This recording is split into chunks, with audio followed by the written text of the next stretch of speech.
Hello everyone, आज है 30 जनवरी और आज इस वीडियो में हम बात करने जा रहे हैं भारत पेट्रोलियम कॉरपोरेशन लिमिटेड, जिसको हम बीपीसीएल के नाम से भी जानते हैं। 335 रुपए का शेयर है, सरकारी कंपनी है और भारी भरकम डिविडेंड पे करने वाली कंपनी है। क्वार्टर 3 के नतीजे आ चुके हैं और नतीजे अच्छे हैं। वीडियो में उसके बारे में हम डिस्कस भी करेंगे, लेकिन उससे पहले अगर आपने अभी तक चैनल को सब्सक्राइब नहीं किया है तो प्लीज़ अभी इसे सब्सक्राइब कर लीजिए, क्योंकि आगे भी बहुत सारे वीडियोस हैं जो आपको काफ़ी ज़्यादा हेल्प करेंगे। तो भारत पेट्रोलियम कॉर्पोरेशन 335 रुपए का शेयर है और पिछले एक महीने में अगर हम देखें तो पिछले एक महीने में इसके शेयर्स में तकरीबन 1 से 1.5% का ग्रोथ भी है। 330 से 350 तक गया, लेकिन उसके बाद अगर आप देखो तो लगातार ये गिरावट दिखा रहा है।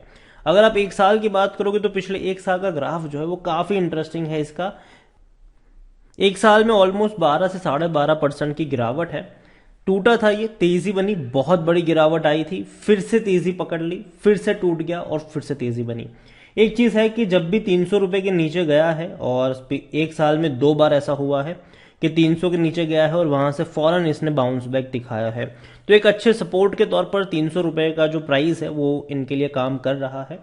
और इवन अगर आप 3 साल की बात करोगे तो पिछले 3 सालों में भारत पेट्रोलियम कॉरपोरेशन में 28% की गिरावट है। 500 रुपए तक का हाई था और 260 रुपए का लो था, वो भी कोविड के टाइम पे बनाया था। तो देखो, पहली चीज तो ये कि आप ये एक्सपेक्ट नहीं कर सकते कि बहुत बड़ी गिरावट आ जाएगी, 250 के आसपास चला, ऐसा नहीं होगा, क्योंकि कोविड के वक्त भी ये उतना तो नीचे नहीं गिरा था। तो यहां पर अगर गिरावट आ भी जाती है तो 300 रुपए के आसपास एक सपोर्ट है, वहां से दोबारा आप तेजी की एक्सपेक्टेशन कर सकते हैं। नतीजे इनके आ चुके हैं, देखने में लगता है कि प्रॉफिट में 37% की गिरावट आई है, लेकिन मेरे हिसाब से रिजल्ट अच्छे इसलिए क्योंकि 1,745 करोड़ से भी ज्यादा का इसने मुनाफा कमाया है, जबकि इससे पहले के 2 क्वार्टर में इसने लॉस दिखाया था। बीपीसीएल के बारे में अगर हम देखें तो काफी बड़ी कंपनी है ये, और इनका नेट प्रॉफिट अगर आप देखो तो 1,745 करोड़ से भी ज्यादा का है। 36% डाउन है अगर हम पिछले साल से कंपेयर करें, क्योंकि पिछले साल 2,760 करोड़ के आसपास का इनका प्रॉफिट था। इनका रेवेन्यू भी काफी अच्छा है, 1,33,345 करोड़ से भी ज्यादा का रेवेन्यू रहा है, जो पिछले साल इसी क्वार्टर में 1,17,000 करोड़ हुआ करता था। तो देखा जाए तो पिछले साल के मुकाबले इनका प्रॉफिट कम हुआ है, लेकिन रेवेन्यू में बढ़ोतरी हुई है। और अच्छी बात यहां पर यह है कि पिछले 2 क्वार्टर से इनका प्रॉफिट अगर देखें तो वो काफी अच्छा देखने को मिल रहा है। कंपनी ने अगर यहां पर बात करी है तो कहा है कि company said it was before factoring the impact of special additional excise duty and road and infrastructure cess जो लगाया गया है यहाँ पर, levied with effect of July 1st 2022। However the surprise marketing margin of certain petroleum product have offset the benefit of the higher GRM. तो ये company की तरफ से स्टेटमेंट भी आया है। दूसरी ओर बीपीसीएल के बारे में अगर हम देखें तो रिजल्ट्स जो इनके कहते हैं, देखो जून क्वार्टर में जो सितंबर में तकरीबन 340 करोड़ का लॉस हुआ था इन्हें, और जो रेवेन्यू था वो 1,14,000 करोड़ के आसपास का था। तो उसके मुकाबले 1,33,000 करोड़ का रेवेन्यू बहुत अच्छा है, और प्रॉफिट 1,000 तकरीबन 700 के आसपास का जो है वो भी काफी अच्छा है, अगर मैं इसको पिछले क्वार्टर से कंपेयर करूं। इवन जून की भी बात करूं, उससे पहले का जो क्वार्टर था उसमें 6,000 करोड़ से भी ज्यादा का लॉस था। तो देखा जाए तो कंपनी 2 क्वार्टर बाद दोबारा से प्रॉफिट में आई है, जो कि अच्छा साइन है। और मेरे हिसाब से जो रिजल्ट्स है वो काफी अच्छे हैं, क्योंकि पिछले 2 क्वार्टर में इनके प्रॉफिट्स तो थे ही नहीं, लॉस थे ज्यादातर, और रेवेन्यू भी पिछले 2 क्वार्टर के मुकाबले ज्यादा का ही रहा है।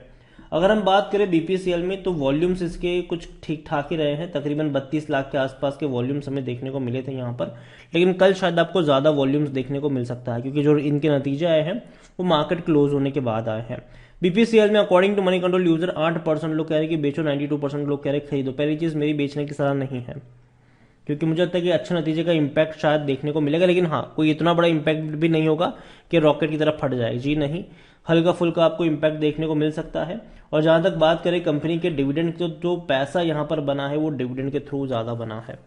हालांकि पिछले साल थोड़ा सा कम बना था, क्योंकि पिछले साल इसने डिविडेंड जो पे किया था वो 2 बार पे किया था, पहले 5 रुपए फिर 6 रुपए, कुल मिलाकर इसने मुश्किल से 11 रुपए का डिविडेंड पे किया था, जो कि काफी कम है। अगर इससे पहले की बात करें तो कंपनी ने बहुत ही शानदार डिविडेंड पे किया था, 35 रुपए, 23 रुपए, 5 रुपए। तो 2021 में काफी अच्छा डिविडेंड पे किया था इसने।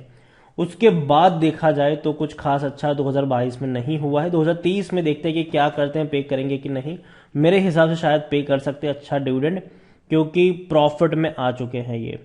क्योंकि देखा जाए तो पिछले 2 क्वार्टर काफ़ी खराब रहे थे इनके लिए, और यही वजह थी कि कंपनी ने डिविडेंड अनाउंस नहीं किया था, क्योंकि लॉस मेकिंग कंपनी डिविडेंड से एक बहुत बड़ा पैसा कंपनी के वर्किंग कैपिटल से नहीं निकाल सकती। लेकिन अभी दोबारा से कंपनी ट्रैक पर लौट रही है, दोबारा अच्छे प्रॉफिट्स अगर रिपोर्ट करती है आने वाले 1-2 क्वार्टर में, तो उम्मीद ये रहेगी कि ज़रूर कि इस साल और अगले साल अच्छा डिविडेंड ये पे करेंगे। रीज़न ये कि सरकारी कंपनी है और एक बहुत बड़ा जो डिविडेंड का हिस्सा है वो सरकार को ही जाता है। यहाँ पर रेवेन्यू देखें तो इंक्रीज थे, फिर डिक्रीज हुए, फिर इंक्रीज हुए, और अभी ये और इंक्रीज होंगे, क्योंकि 2022 में इनका जो रेवेन्यू था वो 3,45,000 करोड़ से भी ज़्यादा का था। और अभी अगर हम देखें तो पहले क्वार्टर में, फाइनेंशियल 2023 के पहले क्वार्टर में 1,20,000 करोड़ का इनका रेवेन्यू रहा, फिर 1,14,000 सेकंड में रहा, फिर 1,33,000 तीसरे में रहा। तो ऑलरेडी कंपनी का रेवेन्यू अगर आप देखोगे तो 3 क्वार्टर का मिलाकर 3,60,000 करोड़ के आसपास बैठ जाता है वो। तो बहुत अच्छा रेवेन्यू ऑलरेडी हो चुका है, पूरे इवन 2022 से भी ज़्यादा हो चुका है पूरे साल के सिर्फ 3 ही क्वार्टर में। और प्रॉफिट की अगर हम बात करें तो यहाँ पर चीज़ें अच्छी नहीं है, क्योंकि पहले क्वार्टर में 6,000 करोड़ से भी ज़्यादा का लॉस, दूसरे क्वार्टर में तकरीबन 400 करोड़ के आसपास का लॉस, और तीसरे क्वार्टर में प्रॉफिट दिखाया है 1,700 करोड़ का। तो अभी भी लॉस में ही कह सकते हो आप इसको, तीनों का अगर हम कंबाइन करते हैं तो। चौथे क्वार्टर में देखना होगा कि क्या होता है यहाँ पर, लेकिन 10,000 करोड़ का रेवेन्यू मतलब प्रॉफिट क्रॉस नहीं कर पाएंगे फाइनेंशियल ईयर 2023 में। भारत पेट्रोलियम देखा जाए तो पी रेशो जो है वो 6.23 का है, सेक्टर पी 12.38 का है। 65% एनालिस्ट भी कहते हैं खरीदारी करो, सस्ता जरूर है ये इस प्राइस पर भी। शेयर होल्डिंग की बात करें तो प्रमोटर के पास जो होल्डिंग है वो है तकरीबन 52.98, और प्रमोटर कौन है यहाँ पर, गवर्नमेंट है। 9.13% म्यूचुअल फंड के पास है, 12.67 डोमेस्टिक इंस्टीट्यूशन के पास है, 12.53% एफआईज के पास है, और 12.70% रिटेल और अदर्स के पास है, जिनमें से रिटेल इन्वेस्टर के पास 8.15% की होल्डिंग देखने को मिल रही है। देखिए ओवरऑल मैं बीपीसीएल को लेकर एक चीज कहूंगा कि कंपनी अच्छी है, लेकिन कभी भी हाई प्राइस पे नहीं खरीदना चाहिए इसको। अगर ये आपको सस्ते दाम पे मिले तो ही खरीदो, अगर आपको ये 300 के आसपास मिले, 320 के आसपास मिले तो ही खरीदो। अगर 350, 400 के आसपास खरीदने जाओगे फंस जाओगे यहाँ पर, क्योंकि फिर निकलना मुश्किल है। और जहां तक लोग बात करते हैं कि आने वाले दौर में जब इलेक्ट्रिक व्हीकल्स आ जाएंगे तो इनका क्या होगा, तो अगर मैं कह दूं कि ग्रीन एनर्जी में इन्होंने ऑलरेडी काम करना शुरू कर दिया है। जिस तरीके से आपको भैया इनके पेट्रोल पंप देखने को मिल रहे हैं, कल को गैस स्टेशन और आपको इलेक्ट्रिक चार्जिंग स्टेशन भी देखने को मिल जाएंगे। तो कंपनी हैविली इस तरफ फोकस कर रही है, कई सारी न्यूज़ भी बीच में आई थी, मैंने आपको उसके बारे में अपडेट भी किया था। तो ये सोचना कि इनका क्या होगा, अगेन कंपनी भी अपने आप को अपग्रेड करती रहेगी।